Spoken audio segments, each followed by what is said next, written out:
Mark, a lot of our attention has been given today to the latest tariff lines, of course, from President Trump, including the mention of a 50% tariff on its way for copper. How much does that kind of thing and what it does to copper prices in the US, very different to what it's doing to global ex-US copper prices, what relevance does that have to your macro view? I think very large, but I have to say we're still kind of debating about what that eventual impact will be. I think that the cost to US businesses over the long term will be very damaging. It's not easy metal to substitute.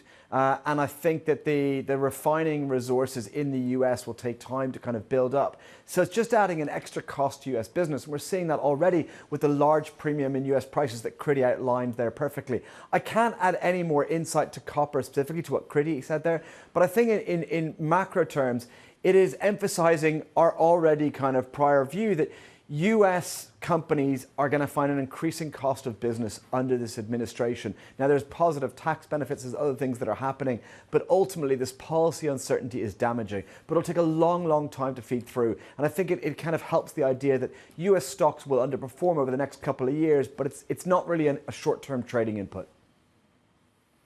Mark, you mentioned policy uncertainty there. Do you think that on average this week we've gotten more clarity or less clarity about where the end date or the end level of tariffs will end up? A great question. I think we've got no real clarity this week. So, and it feels like there's a lot of news flow. But what's interesting is there's so much kind of news flow around tariffs, but people are kind of ignoring it. You remember how much 4 or 5 months ago we reacted to every incremental headline on tariffs. Now we kind of get tariff headlines and people kind of shrug and go, oh, what's the latest? You know, people are kind of jokingly debating them because we don't know what's eventually going to be implemented. We don't know what date. Sure, August 1st has been reiterated and won't be changed again. But we've had that kind of promise so many times before. So everyone's just waiting to see not just actually what tariffs will be implemented and when they'll be implemented, but what is the hard data part? So one part is that tariffs keep on changing all the time and we can't take anything that Trump says on tariffs as literal. We just have to wait to the final action. But also the feed through to the data, because of that uncertainty, is taking much longer. So people are just going to wait for the hard data, which means the tariff story is probably still 2 or 3 months away from being felt in reality. Mark, I feel like we said that in April as well. We were waiting for the payrolls data to shake up with all those Doge efforts, and that moment just never really came.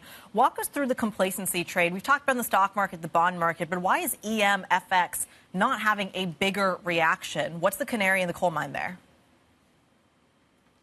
I don't know whether I call it complacency. I do agree with you, Kriti. I thought that we'd start seeing the tariff impact by the June date, June prints, which is the June data in the July prints. Sorry, and that's not really happening yet, which means the data reaction is coming through much slower, and it goes to that point that we just don't know what the end game is, so people aren't reacting as quickly. I don't think there is a canary in the coal mine for EM. I'm quite positive EM in a dollar depreciation world that is positive for EM.